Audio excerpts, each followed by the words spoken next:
बिस्मिल्लाहिर्रहमानिर्रहीम। अजीज़ तलबा व तलबात, अस्सलाम वालेकुम। मैं आपकी मौलमा तबस्सुम परवीन आपसे मुखातिब हूँ। उम्मीद है आप खुश व खुरम होंगे। अल्लाह आपको हमेशा खुश व खुरम रखे। बच्चों, आज हमारे सबक का उन्वान है मुकालमा नवीसी। सबसे पहले हम सवाल देखेंगे। सवाल है दो दोस्तों के दरमियान मुकालमा तहरीर करना, जिसमें एक दोस्त दूसरे दोस्त से सवाल करके पूछ रहा है कि हर साल 23 मार्च क्यों मनाया जाता है, और दूसरा दोस्त पहले दोस्त के सवालात के जवाबात में यौम पाकिस्तान मनाने का मकसद और अहमियत बयान कर रहा है।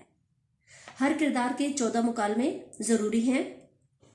बच्चों, सबसे पहले आपको मालूम होना चाहिए मुकालमा लिखते हुए कि जो भी मौजू है उसके बारे में आपके पास मालूमात होनी चाहिए। जैसे आज हमारे मुकालमे का मौजू है 23 मार्च की अहमियत, तो आपको इसकी अहमियत का इल्म होना चाहिए ताकि आप बात को आगे बढ़ा सकें। जब तक आपके पास इसके बारे में मालूमात नहीं होंगी, आप बात को आगे नहीं बढ़ा सकेंगे और मुकालमा तहरीर नहीं कर पाएंगे। दूसरी चीज कि मुकालमा कहते किसे हैं? मुकालमा दो अफराद की आपस में गुफ्तगू को कहते हैं। अब आते हैं हम उसूल की तरफ। उसूल जो है, सबसे पहला उसूल है दोनों अफराद आमने सामने बैठे हों, यानी मुकालमा तब होगा जब दो अफराद आमने सामने बैठे होंगे। अगर दो से ज्यादा अफराद गुफ्तगू कर रहे हों तो वो एक महफिल की बाहम गुफ्तगू होगी। इसे हम मुकालमा हरगिज नहीं कह सकते। शर्त जो यही आपकी मुकालमे की पहली शर्त है कि दोनों अफराद आमने सामने बैठे हों और एक दूसरे से बात भी कर रहे हों और एक दूसरे के तासुरात यानी एक्सप्रेशन भी नोट कर रहे हों और एक दूसरे की तरफ देख भी रहे हों। ये बुनियादी शर्त है आपके मुकालमा नवीसी की। दूसरा उसूल कि एक ही मौजू पर बात हो।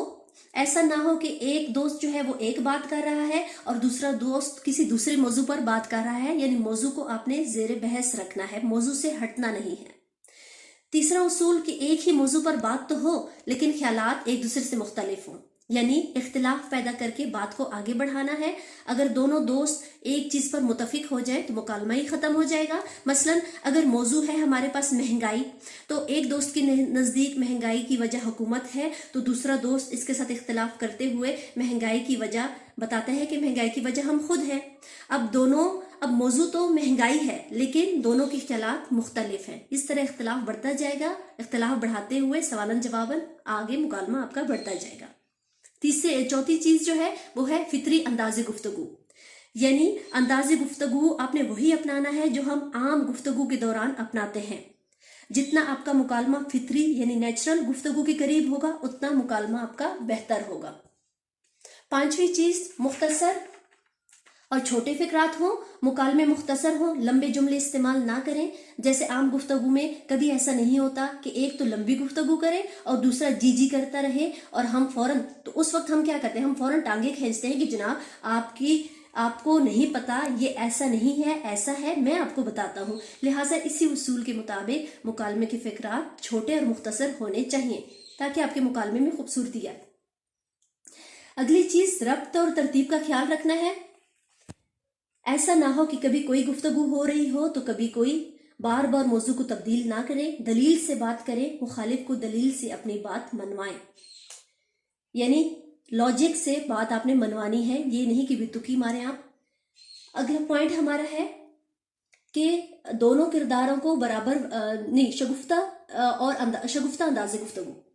इख्तिलाफ अपनी जगह पे, लेकिन आपने शाइस्तगी का दामन हाथ से जाने नहीं देना है। मुहज़्ज़ब अंदाज इख्तियार करें, मुहज़्ज़ब अंदाज गुफ्तगू आपका होना चाहिए। इख्तिलाफ को भी मज़ाह के अंदाज में लाएं और बात को आगे बढ़ाएं।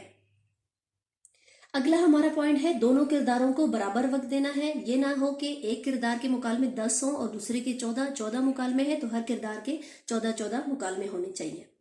जी, जब आपने दोनों किरदारों को बराबर वक्त दे दिया, अब इस बात का भी ख्याल रखें कि मुकालमे का इख्तिताम मुस्बित हो, यानी किसी नतीजे पर पहुंचना चाहिए, मुकालमा अधूरा ना लगे। बात अगर आप कर रहे हैं तो वो मुकम्मल होनी चाहिए, ठीक है, किसी नतीजे पर जरूर इख्तिताम होना चाहिए। अब हम आते हैं, ये तो थे हमारे उसूल जिनको आपने मद्देनजर रखकर मुकालमा तहरीर करना है। मुकालमा तहरीर करने का जो अंदाज है वो आपका ये होगा। सबसे पहले उन्वान आप लिखेंगे, उसके बाद आपके किरदार आएंगे। किरदार में ये ख्याल रखना है कि अब अगर दो दोस्तों के दरमियान है तो अगर हम किरदारों में लिखते जाए पहला दोस्त दूसरा दोस्त, पहला दोस्त दूसरा दोस्त, तो वो खूबसूरती नहीं रहेगी।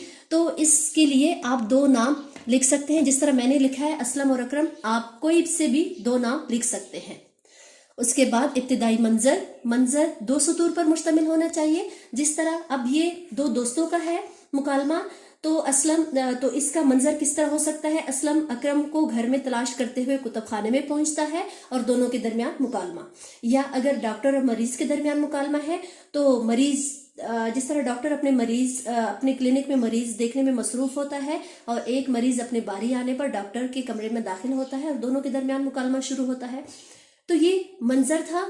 اب آپ نے عنوان کے تحت کوئی سا بھی منظر لکھنا ہے۔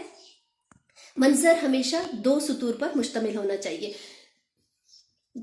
اس کے بعد آغاز السلام علیکم سے، السلام علیکم کے بعد علامت ندا، کرداروں کے نام دائیں سائڈ پہ، اکرم سلام کا جواب دیتے وعلیکم السلام، اور پھر تاثرات آپ نے لکھ لیے قوسین میں۔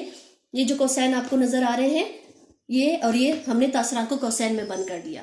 اب تاثرات لکھتے ہوئے ایک صفحے پر 2 سے زیادہ تاثرات کوشش کریں کہ نہ آئے۔ اس کے بعد جو چیز ہے وہ ہے علامات، رموز و اوقاف۔ علامات کا استعمال، کون سے علامات کا استعمال؟ یعنی رموز و اوقاف کا استعمال، سوالیہ، قوسین، ختمہ، علامت ندا، یہ آپ استعمال کرتے ہیں تو اس کا خاص دھیان رکھیں کیونکہ اس کے اپنے نمبر ہوتے ہیں۔ اس کے بعد آپ نے مکالمہ آگے بڑھانا ہے اختتامی منظر کی طرف۔ اختتامی منظر کی سرخی دے کے بھی آپ منظر لکھ سکتے ہیں کہ پھر دونوں دوست ہاتھ ملاتے ہوئے اپنے اپنے گھروں کی طرف چل دیے، یا اپنے گھروں کی طرف روانہ ہو جاتے ہیں، یا مارکر سے صرف یہ لکھ سکتے ہیں کہ دونوں دوست ہاتھ ملاتے ہوئے اپنے گھر کی طرف روانہ ہو جاتے ہیں۔ مجھے امید ہے کہ یہ مکالمہ، یہ جو میں نے اصول بتائے، ان اصولوں کو مد نظر رکھتے ہوئے آپ اچھا سا مکالمہ تحریر کریں گے۔ خوش خطی کا خاص خیال رکھیں۔ اس کے ساتھ ہی میں آپ سے اجازت چاہتی ہوں، اگلے لیکچر تک مجھے اجازت دیجیے۔